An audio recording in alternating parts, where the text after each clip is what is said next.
So it's crazy time, but we're losing the country. We're losing the country, and look, they hate you, but they hate him most of all. And here's what I want to say. I love Brother Andrew, don't y'all? And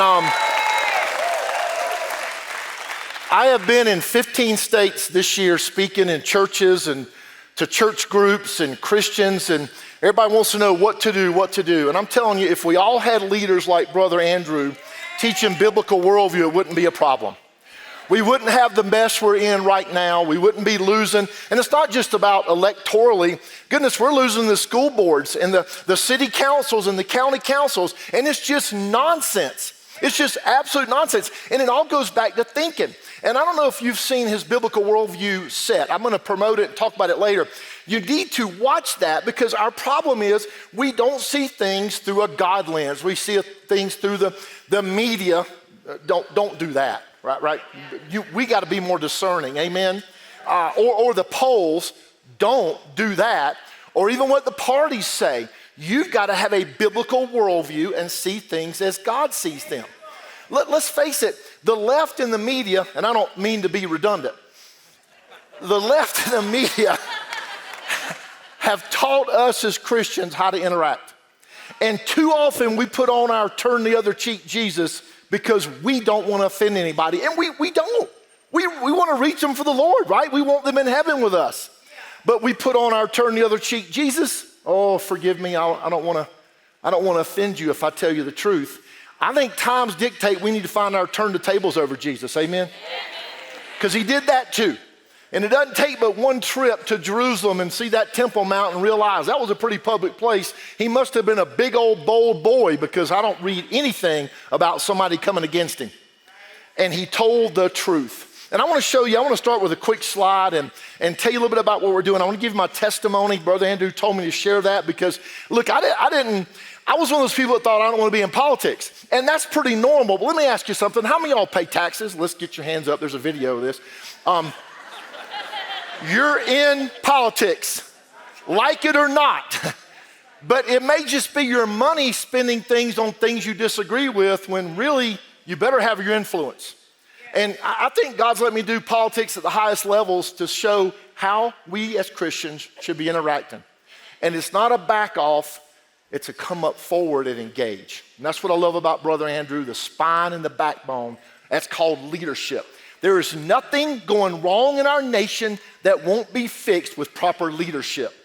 And right now, we don't have any of that. And you realize policy and personnel create all the bad ripple effects, and we have to fix that. I want to tell you about Richard Harris, too. I love this guy. Wasn't that a fantastic presentation? Brother Andrew's assistant, Robin's texting me, hey, you're on in 23 minutes. Are you coming backstage to get your mic? And Dana and I were sitting out there watching Richard. Deep bow. Really well done. Really well done. I wanted to watch that, but I want to show you this slide, and then I'll get into my testimony, and I want to show you a PowerPoint about how we as Christians ought to interact. And first I want to tell you, yes, I was a state party chairman for the Republicans in South Carolina. Yes, I served on the RNC. This isn't about politics. This is about spiritual issues that are affected by politics. We've taken on this thing the media has told us, and we think they're political issues. No, they're spiritual issues. Life is not a political issue. It's a spiritual, biblical one. Made in God's image, fearfully and wonderfully made, created and knit together in our mother's womb. Marriage is not a political issue. It's a biblical issue. Male and female, he created them. Biblical worldview clears up the clutter and the noise.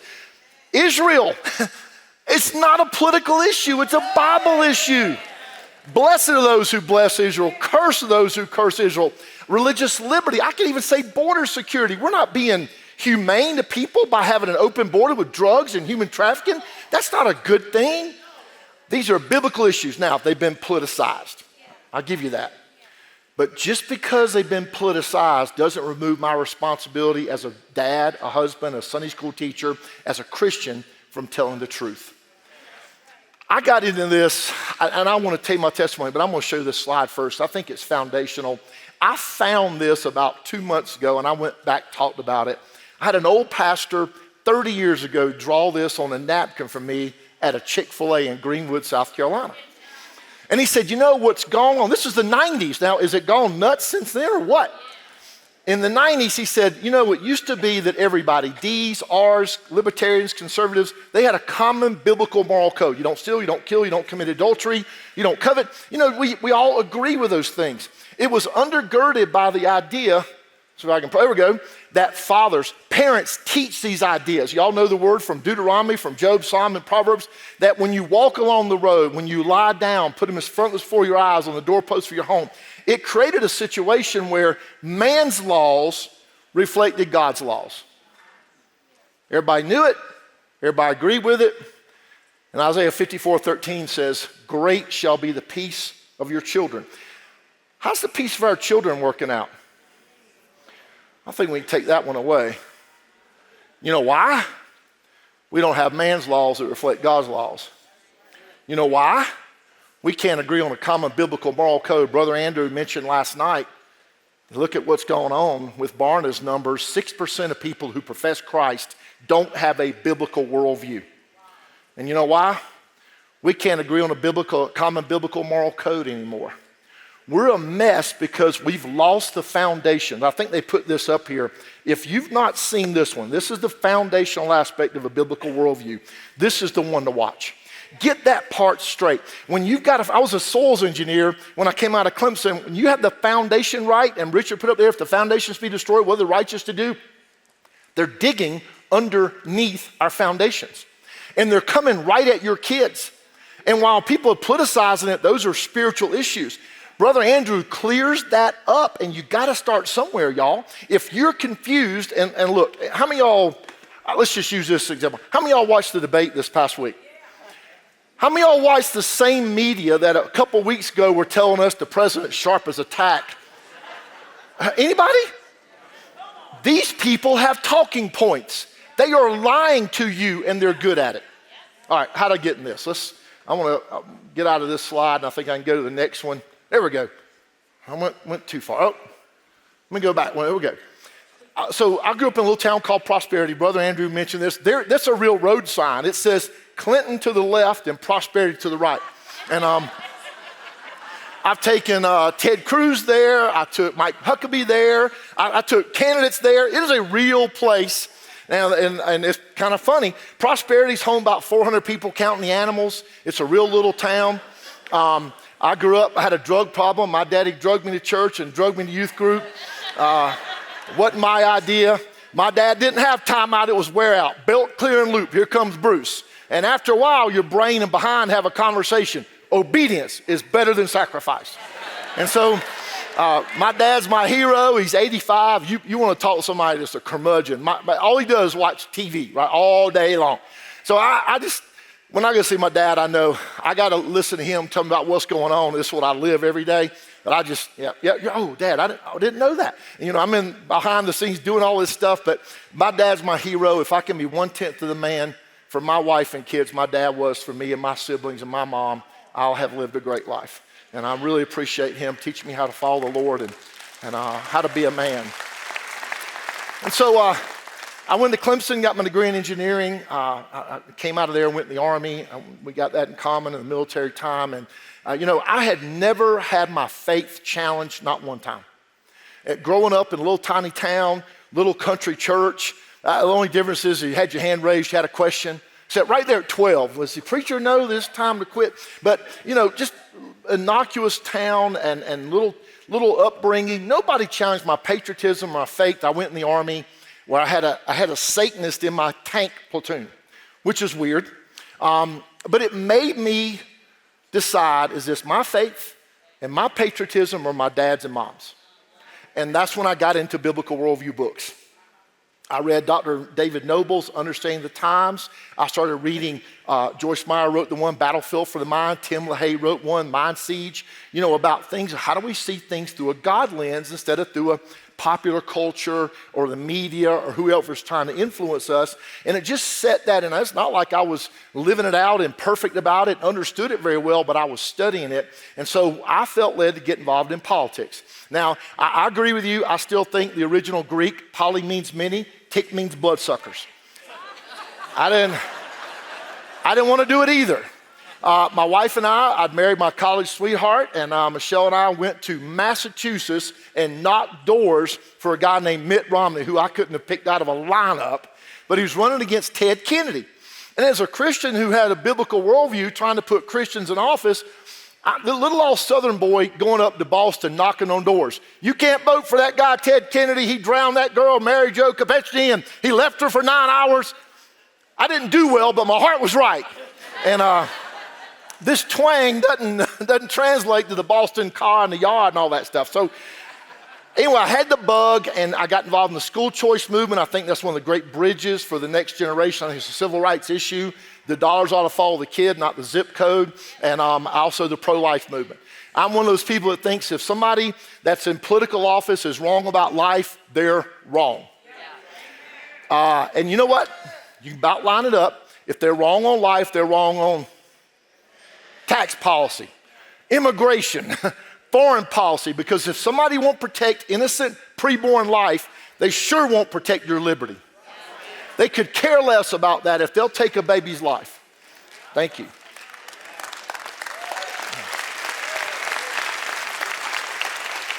I have never voted for somebody who was pro-abortion.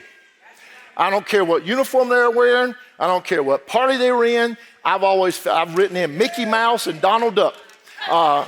My newspaper has covered the times that somebody wrote in Mickey Mouse and Donald Duck, and they now know that's the Connellys, because there's somebody there we ain't supporting. And I was state party chairman. I said that. If you find somebody tackling you, it'd probably be me, because you're wearing my uniform and you're doing something against what I believe in. We got to stand for something or we'll fall for anything. And look, just because I give this from a Republican point of view, that's my story. I'm not telling you got to be a Republican. I think both parties are wrong. You know why? They're full of sinful people. Parties aren't good in and of themselves. They're good based on what they believe in and the people who contain them. And most Christians have run away from it. Oh man, this is dirty business. It is dirty business. That's why you ought to be involved. That's exactly why you ought to be involved. So Michelle and I are doing our thing. We're knocking doors. I get involved in a couple of pro-life boards. I was on a board for a school choice movement in South Carolina. In 2005, my wife's mom died, a fluke thing with a knee surgery, and it spun Michelle into a deep depression. She had some of y'all have seen people that have the back and forth, kind of more like a blues than a depression, postpartum. She'd had some stuff like that. And long story short, I don't want to dwell on this, but it's a part of my story, and it just shows you how God can use anything. On July 30th of 2006, the boys and I had two little boys. CJ was born in 97, Bennett was born in 2000. We walked in from church to find she had put a gun in her mouth and pulled the trigger. And left me a single dad with two little boys that saw something nobody should ever see. And it took me a long time to even tell the story. Some of y'all have dealt with depression. It's a horrible, horrible thing. And it's hard to put your hand around and get your head around it. I'd spoken at Chick-fil-A the week before on Monday. I said something of the 1,000 times I've spoken I don't ever remember saying, but I remember saying, Lord, that's good, I'm going to use it again. I said, I've messed up, I've made mistakes, I've even had business failures. I'm not going to be a failure before God and man with my wife and my boys. And they were sitting over here. It's a big place, 400 people, the whole corporate office of Chick-fil-A was in there. They brought me in to do a marriage and family talk. It's pretty humbling. You can't tell people your wife's at home with depression. You leave that part out. You don't de-edify your wife. So the boys are sitting over there, and I remember saying that, going, oh, that was really good, Lord. I've looked at them. I'm going to use that again. That was Monday. The following Sunday, I prayed over her when we left for church. And she was literally as stiff as this podium. And I remember praying exactly. For me and the boys were holding hands. I had my hands on her feet. She was laying in bed. I said, Lord, I just pray you deliver Michelle from this depression. And about 4.5 hours later, we came home and found her in a pool of blood. And in that horrible split second, I pushed the boys away, go to your room, go to your room. I pulled her to me, which wasn't the most intelligent thing I ever did. And so I didn't want them to see that. That doesn't need to be your last picture of your mother. And I immediately feel the devil say, ha ha, you failed. But I also felt the Lord tell me this wasn't my plan, but I have a plan for Satan's disruption. And I lay her back down. I'm in the middle of calling 911. I call my mom and dad, come get the boys. I call Michelle's dad. Michelle did it. Please come. I lay her back down, and Romans 8:28 punched me in the face. Now, y'all know the scripture, and we know all things work together for good of those who love the Lord and are called according to his purpose. I don't know about y'all. There's times I've been reading scripture, and I'm not sure what I read. I got to read it again. Anybody admit to that? Other times it reaches up off the page and grabs you and says, pay attention to this. I wasn't studying Romans 8. I wasn't reading it. I wasn't teaching it in my little Sunday school class. But I'd put it in my heart. The scripture says in Psalm 119, I'd hid it in my heart. I lay her body back down. I said, really, Lord, all things? And I'm not proud I said that, but this is exactly what happened. All things, my wife's in the pool of blood, all things. And he asked me, did I believe it yesterday? Yes, Lord, I did. He said, I need you to trust me and believe it today. I told him I would. I fainted in the casket room. I didn't know there was a room you go to pick out caskets. Nobody tells you that. Picking out a tombstone, nobody says, let's go tombstone shopping today. Not something people do. My little boy, Bennett, was 5.5. Mommy would like this one. It's got angels on it. That's how we picked the tombstone. That's how we picked the tombstone. It wasn't any more complicated. I had a hard time, but I made a promise to God, and I knew my boys needed me. The only thing I went to was about 4 or 5 months in, I went to my pro-life board where I had just these are the buddies. We had fought the gambling people. We had fought the porn industry, the strip clubs, the pro-aborts. We had fought they were my buddies. I felt safe. I walk in that first meeting, which was probably late November, and this guy named J.D. Martin makes a beeline for me. And he comes up and said, hey, Bo, I know you ain't doing good, but when you are, I got a girl you got to meet. I'm like, J.D., you better get out of my face. I love you, ma'am. I ain't got time for no woman. I'm having a hard time. And to his credit, he backed off. That was in the December meeting. Y'all know we all have board meetings in December to approve the budget. I walk in. Here comes J.D. You got to meet this girl. J.D., give it a rest, buddy. Man, I don't know what I'm doing. I'm not wired to be a woman. By the way, no other man is either. I got green stuff in the refrigerator, green stuff in the sink. Sometimes the clothes get to the dryer. Be happy your socks are dry, boy. I'm having a hard time. JD did what a believer buddy would do. He got in my face. He loved me enough to tell me the truth. He said, Chad, I've been watching you speak for years. This ain't going to beat you. He said, you know that talk you do about counting your blessings? I said, I wrote it. He said, go read your notes. I went home that day and I read my notes. Had 3 very specific prayers, and I wrote down 103 blessings. Don't focus on the negative, focus on the positive. Brother Andrews talks. What he did last night, focus on the blessings. I wrote down 103 things. I exhausted the list. I got it in my safe now. I had 3 blessings. Number 1, you're going to have to stumble me into her. Number 2, I don't want somebody to trade kids. I never prayed for a widow. I didn't want a guy in the picture. That's the only thing I remember thinking. Number 3, Lord, send me somebody who would help me honor Michelle's memory, not be threatened by it. That was it. I go to the 3rd meeting, which is late January, and here comes JD. Man, JD, he said, you got to meet this girl. I said, okay, what's her name? He said, Dana. I said, how'd she become single? And he hung his head. He said, same way you did. Her husband took his own life almost 2 years to the day before my wife. She had 2 little girls. I had 2 little boys. 6 months later, we were married. That's Dana.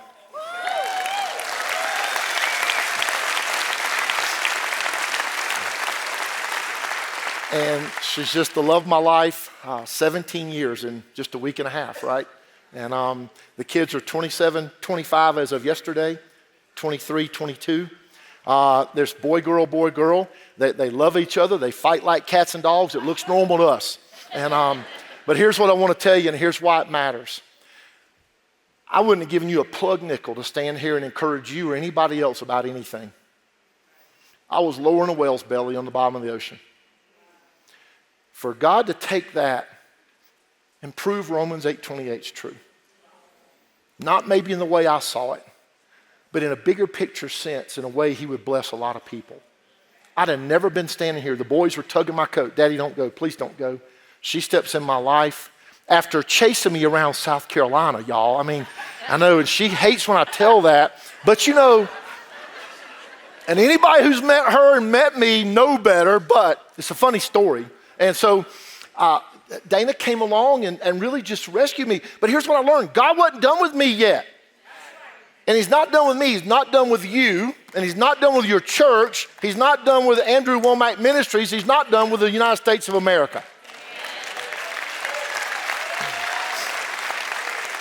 Based on what I can read, and we'd be out of here if he was.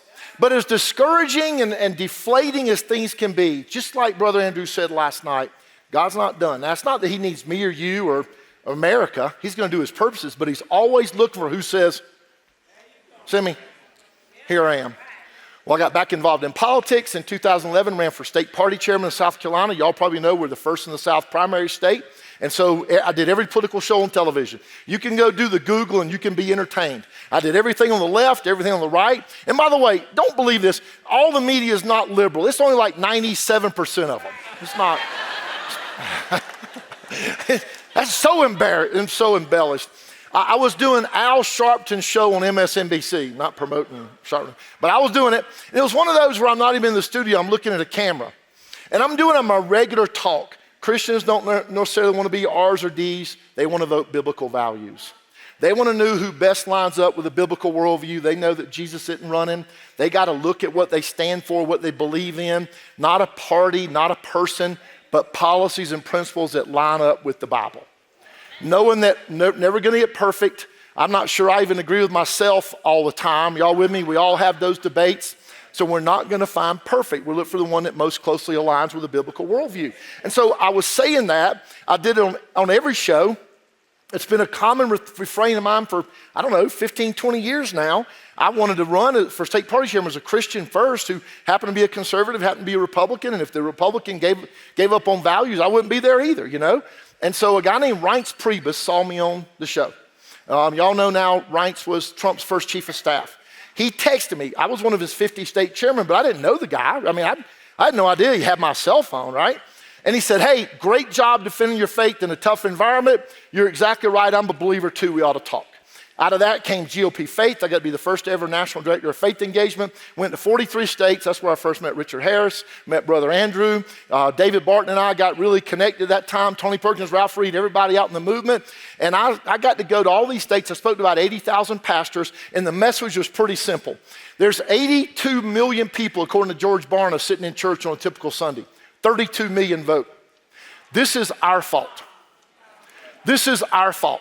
There's somewhere, no matter whose the definition is, Gallup, Pew, Barna, somewhere between 30 to 50 million people who profess Christ as Lord who don't even go vote their values, who don't even go try to become salt and light. And so when I'm talking about party stuff, I'm talking about our involvement. You go get involved at whatever level, wherever you want to be. I'm not advocating for one. I'm telling you to look at policies and principles that line up with the biblical worldview. Because somebody will take this out of context and say it all wrong. But I want to go through this. And I'm talking about here, this historic losing streak. I'm talking about what's happened with the Christian vote, with the Christian policies and principles. When I left the RNC, I think I'm one of the only senior staffers at the RNC in 2017 not to go work in the Trump White House. I've already explained I'm a small town boy. My dream when I get to a city is to get out. And so I started Faith Wins.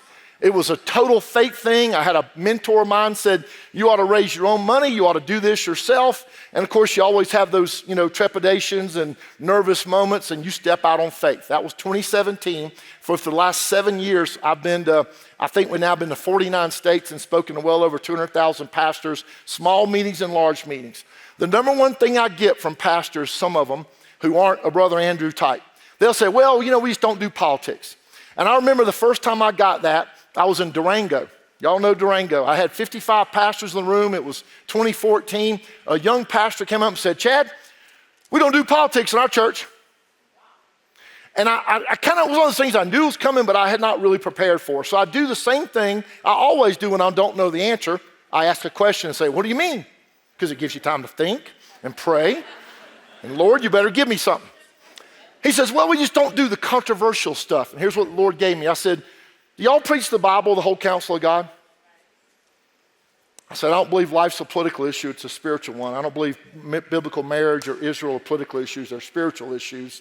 And I'm sorry you're applying it that way, but I see the whole Bible as applying to all of life.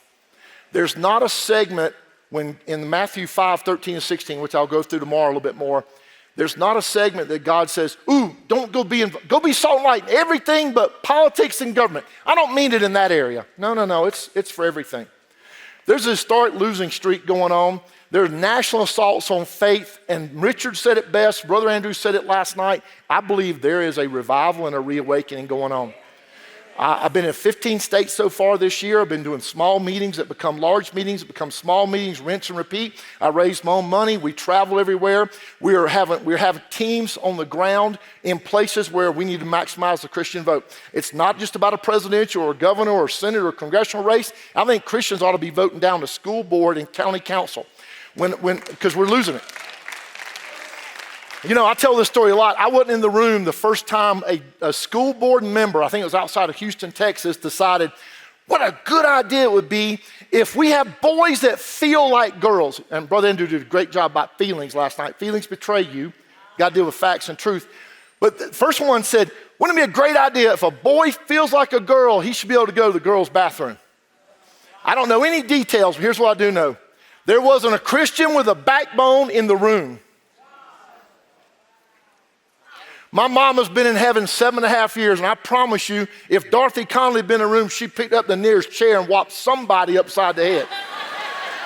She didn't put up with lying. I think I still got marks on my behindy when she whopped me at 5 years old. Conleys do not lie. Conleys do not lie. I remember looking up and watching the blood vessels popping out of her forehead. But I renewed the lesson then. We're lying to people, y'all. And we're hugging them all the way to hell. We're accommodating sin and we're just giving them a pass, enabling it, and we're lying to them. We're not doing anybody any favors by that stuff. But that school board was made up of people who think, let's cater to feelings instead of truth. And see, that's what's under attack is truth. And our founders said something pretty special. We hold these truths to be self-evident. All men are created equal and endowed by their creator. That's what they hate, their creator. It means there's something higher than them, higher authority. We'll go back into that some more a little bit. The same things, the consultants have a cookie cutter approach. They don't know how to reach you. They don't know how to talk to you. All I know is they had $1 billion last time and they left 40 million non-voting Christians. 40 million. There's legal issues for candidates, the platform reversals. I'm going to talk more about that today and tomorrow, probably a lot more tomorrow. I'm in the middle of that right now because there are people on my side who want to water down the platform, and I'll show you how to get involved and help us stop it. We got to stop it this week because next week's the platform committee. I was elected, but they kicked me off because I'm too pro-life and too Christian. I take that as a badge of honor, but I'm not going down without a fight. And we've been getting pastors to call, say this is a bad idea. They don't want to talk to you. They can't talk to you. They won't talk to you. And the evangelicals are simply the biggest group, the most reliable voting bloc. But they can't own you. And that's my badge of honor. They know they can't own me. I told their team in Mar-a-Lago a few weeks ago, they said, you ought to come in the inside of the campaign. No, I'm reaching people you can't reach who don't just want to vote here. They want to vote up and down the ticket.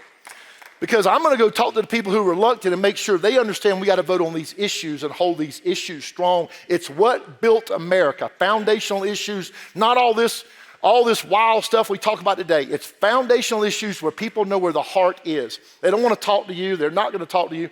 This is the best political environment in probably all of history for people who think conservative. Inflation's out of hand. I don't care what your background is, where you're from, what you look like, what church you go to. Groceries are higher, gas is higher, the border's a disaster. Well, I've been in churches. I went in New Hampshire. My pastor buddy up there, Peter Chamberlain, pastor's outside of Concord. He just had somebody die. A deacon's brother's kid died of fentanyl poisoning that came over the border, and he's in Concord, New Hampshire. I was with my buddy, Pastor Mike Damascus, outside of Des Moines, Iowa, had somebody walk in his church that was affected by fentanyl poisoning. Every state's a border state now because we're letting people walk over. We don't know who they are or where they came from. I had an Israeli speak for my pastor group in January in New Hampshire at Pastor Peter's church. You know what he said to me? He was talking about October 7th, which is just a horrible atrocity. Dana and I went and watched the video of what Hamas did. These are demons. You don't do that to human beings unless that's demonic. And they're trying to out-demon. They got some kind of demon contest going on, how to be rude enough and ugly enough and evil enough to these babies and innocent people. The things they did to ladies and men and women and children, it's unspeakable. It's awful. This speaker told me, he said, if you in America think you're not gonna have 50 October 7ths on the same day, you got your head in the sand. You've let them in here. I can't refute that. We don't know who's come in out of an 8 or 10 or 12. We don't have a clue who's come in because of bad policies. This is what we got to fix. We got to fix this right away. See if I can get this next slide. There we go. 80 million sitting in churches, 32 million votes, somewhere between 40 and 50, not even registered, they're not voting. 81% is the number. I told Reince Priebus in 2013, if your side ever hits 80% of the evangelical vote, the left can't win. They can't win dog catcher, they can't win city council, they can't win president, they can't win nothing in between. If Christians go vote values and line up the platforms to what they believe in, left can't win. They can't win in a blue state, they can't win in a purple state, it doesn't matter where it is. They cannot win and impose their policies on people against them. We use a robust, authentic, pastor-led, relationship-based long-term plan to reach evangelicals and unregistered voters, and those consultants had them $1 billion, and all they proved was they couldn't reach them. 3 target groups we go after, and this is what I'm gonna talk about a whole lot more tomorrow, is the registered, the discouraged, the non-voting churchgoers, people sitting in, this happened in Virginia, I'm gonna fix and show you a slide there. In Virginia, people are so discouraged, they thought our state's gone so wacky, and there'd be another one nearby here, like Colorado, right, that experienced this. I think it's exactly the place to prove the point of turning out the church vote. It's exactly the place. Unregistered church-going evangelicals and the 2020 Christian voters who didn't come back and vote in 2022. You're gonna be astounded when I show you some numbers in just a little bit. This is the non-evangelical Protestants, the infrequent church attenders. They were more likely to vote for the more conservative candidate. And this is a map of Virginia. Our team never told anybody to vote for, never told people how to vote. What we did was, I found that Virginia had become a social experimentation state. It was kind of like California East. Every wacky thing you can think of, they were doing this, right? They were trying to pass policies. The one that kind of pushed the thing over the line was their governor pushed a bill that became law that said if a baby survives an abortion, we're gonna let them die comfortably. How do you write that down as a human being? So catch this, the baby survives abortion, they had a problem. Now, I've been in Virginia, they got bigger problems than babies surviving abortion. They literally spent legislative time on this issue. Babies surviving abortion, what do? Human beings would say, I'm gonna get them a blanket, I'm gonna get them some food, I'm gonna put them in a warm area and I'm gonna love on them. No. The Virginia Democratic-led legislature passed a new law that said we're gonna let them die comfortably. Wow. That's evil. That's evil. I don't have an answer for that any more than I do for the Hamas animals that chopped off people's heads with a garden hoe. Do you? Can you imagine writing that down into a piece of legislation? They stood in the lobby in the chamber and high-fived when it passed. So I had some pastors come to me, I had some donors come to me, what would it take, would it work? I said, I'm not gonna tell them who to vote for, but we're gonna talk about issues. That was also when the whole Wuhan thing was happening, and that dad, whose daughter was raped by the boy in a dress. So remember this story, the boy in a dress, because he felt like a girl, which was just a pervert hiding, right? He was 15 or 16. He rapes a 15-year-old girl in one school district. The school district hides him, sends him to another school district where he rapes a 13-year-old girl. The dad shows up to the meeting to protest to the school board. I don't know that I could have been calm. He was agitated. He was pretty calm, though. He lowers his mask to talk. Some lady behind him screaming in his ear, you're a liar, you're a liar. It's his kid. It's his little girl. Wouldn't you defend your daughters against somebody doing this? I would worry about the ones who wouldn't do that. You cowards. I want to stand up for what's truth. and she's screaming at him. And so a cop grabs him to tell him to put his mask on, and he does it fast. They said he made a violent action, wrestled him to the floor, and he gets arrested for public disturbance or whatever. That seemed to irritate people. So we found that there were 10 House districts in Virginia that far lefties had won by less than 3 percentage points. We called it the run up the score plan. And if you look, those are overperforming areas in 2021 that beat the 2020 results, because I had 7 pastors sign on to help me. 7. I said, I want you to go to these 10 House districts. I want you to find 25 churches just to do 2 things: voter registration and teach them to vote biblical values. I don't need them to charge the beach at D-Day. Can they register 100% of the people to vote, and can they teach them to vote biblical values? I don't need them to march down to Trenton on Christmas Day, Richard, and attack the Hessians overnight when you got burlap sacks on. Can you register everybody to vote, church, and can you teach them to vote biblical values? That's all we told them. And a guy named Glenn Youngkin won by 65,300 votes. Our little team of 7, they didn't find 250 churches out of those 10. I told them 25 churches per district. They found 312 churches to do 2 things. You'll catch the message here. Register everybody to vote and teach them to vote biblical values. We found 312 churches who did that, and we registered 77,000 Christians who'd never voted before. Youngkin won by 65,300. I don't know if we helped or not. We didn't tell them who to vote for. We didn't tell them how to vote, but we sure laid out biblical issues and drew the comparison for people. 0.6%. Elections are won on margins. When Christians sit at home and complain or pray angrily, but don't go vote, and don't go tell their friends to vote, and don't go help other Christians to understand the issues, we're no better. We're no better. All we did was go run up the score. That's what we call our plan. Look at these numbers. I did an isolation in North Carolina of 6 different counties. So we ID'd biblical churches and the relationships we already had. So in Cabarrus County, there are 200 biblical churches. We're identifying biblical churches. The parties will go, bless you, the parties will do an overlay of all churches. If a church is preaching nonsense, I'm not worried about them voting. If they won't center on the Bible itself. So we go and we spend the money to identify biblical-centric churches. There were 88 that we had relationships with 43,823 members, potential new voters in that county of that big. And I'll show you some margins here. Look at the margins. Arizona was 0.3%. Look at the available vote.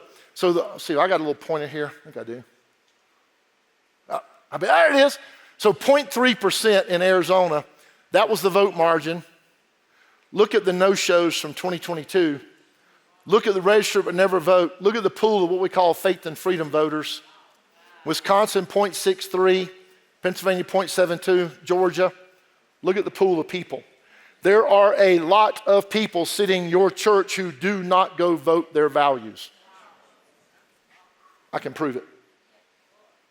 Don't assume people in your church are voting. All you got to do is you need to go to your pastor. Pastor, we want to do a nonpartisan voter registration drive. And you go to our website, faithwins.org. We got all the resources, every single state. We got it laid out for you. Basically, it means you got to put a table in the back of the room and a chair and get the voter registration forms or whatever the rules are for your state. We've already got them on the website. You just got to go do them. So you tell your pastor, I'm going to do a nonpartisan voter registration drive. We don't do that here. Why not? We don't think people should vote biblical values? If they say why not, you might, during church. Why wouldn't we tell people to vote biblically? Why would any pastor who stands behind a pulpit think that their First Amendment rights are diminished? I don't believe they're diminished. I think they're enhanced. I don't believe pastors are data points. They're multipliers. That's the whole thing we do our whole program on, and we spend this. Yeah, we got to do everything. We need to do it all. We need to do the bus tours. We need to do the rallies. Every single thing matters for America, because here's what I'll tell you. Everything you care about is at stake this fall. Everything you care about is at stake this fall. Now, the hard part is what the founders knew, and I think it's in Federalist 10 or 51. I hadn't read the Federalist in a while, but it's one of those.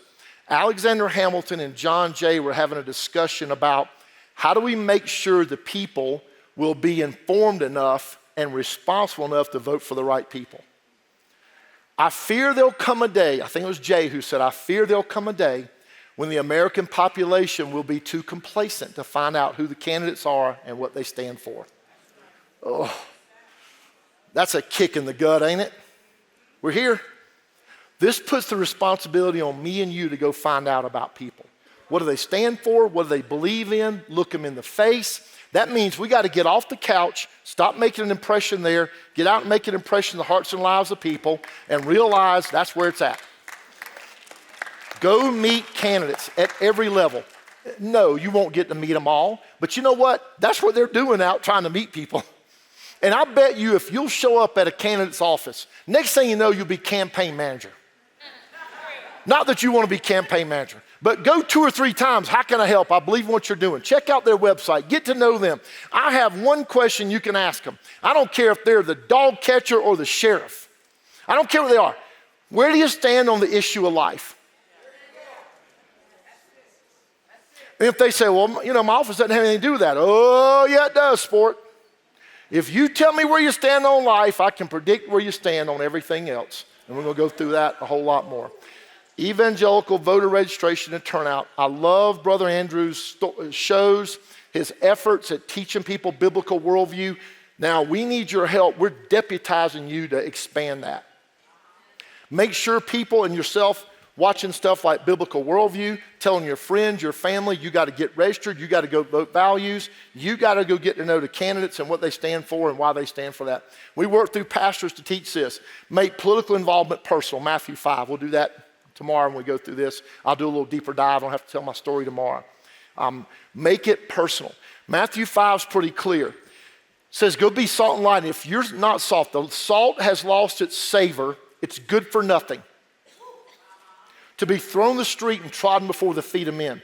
Now, I don't know about you, that sounds like one of the worst days I can imagine, to stand before the Father. You were good for nothing. Now, my God is big enough to be in everything all the time, 24/7, 366, even in a leap year.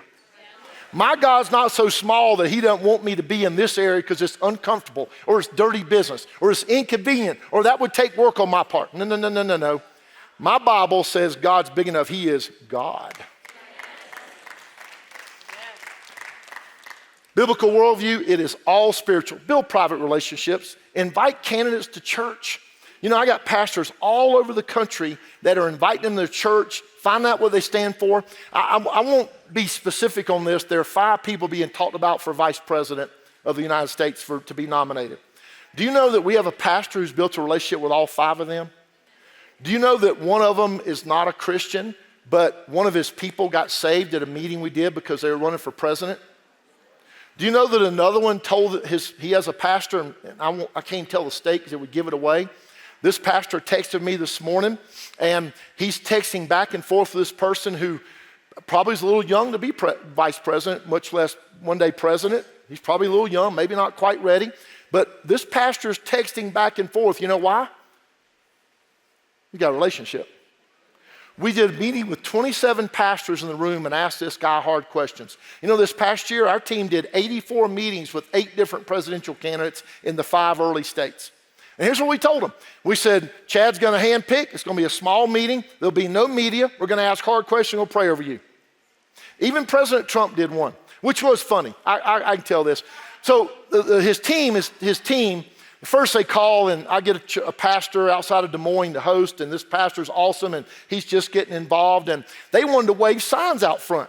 And so the pastor called me and said, I don't know if I want to wave signs. I said, it's your church, tell them no. So then they called back and said, we want to have a potluck.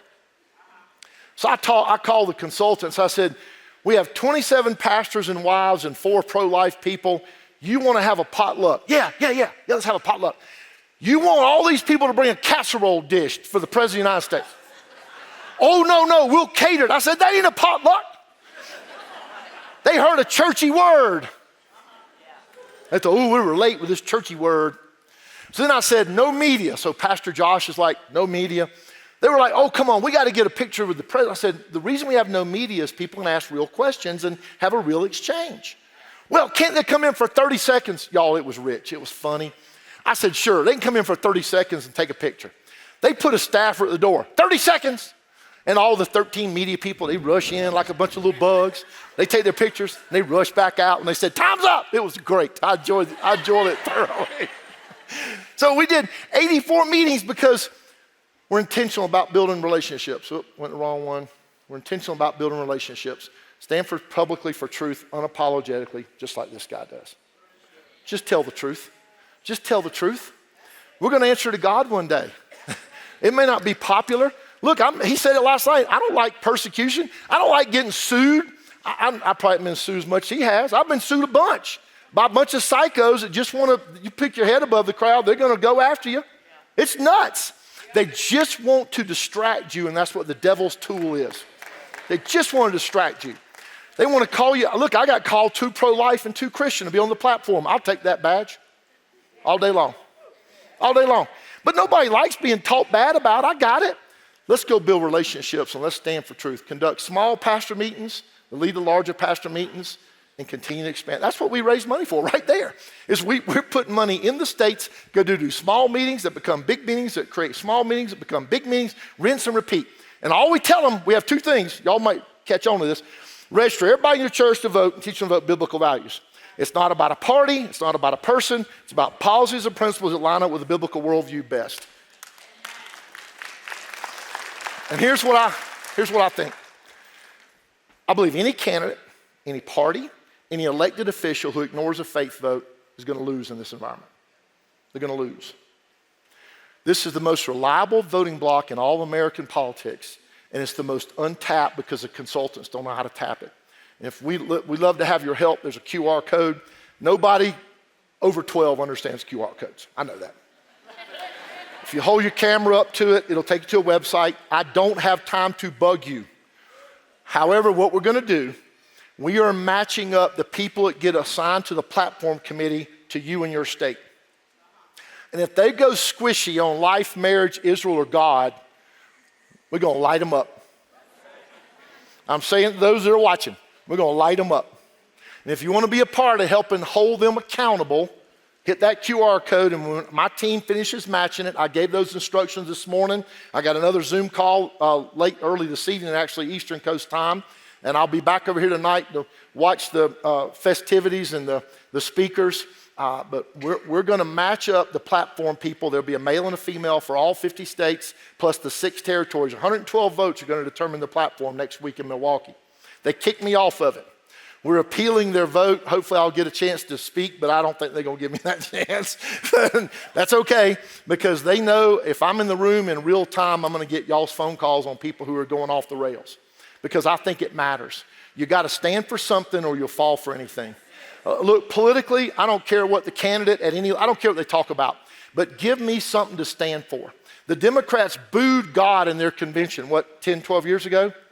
And you see where that's gone. Things don't tend toward order. God's not a God of disorder, he's a God of order. But things tend toward disorder unless there's somebody putting their hand on the wheel.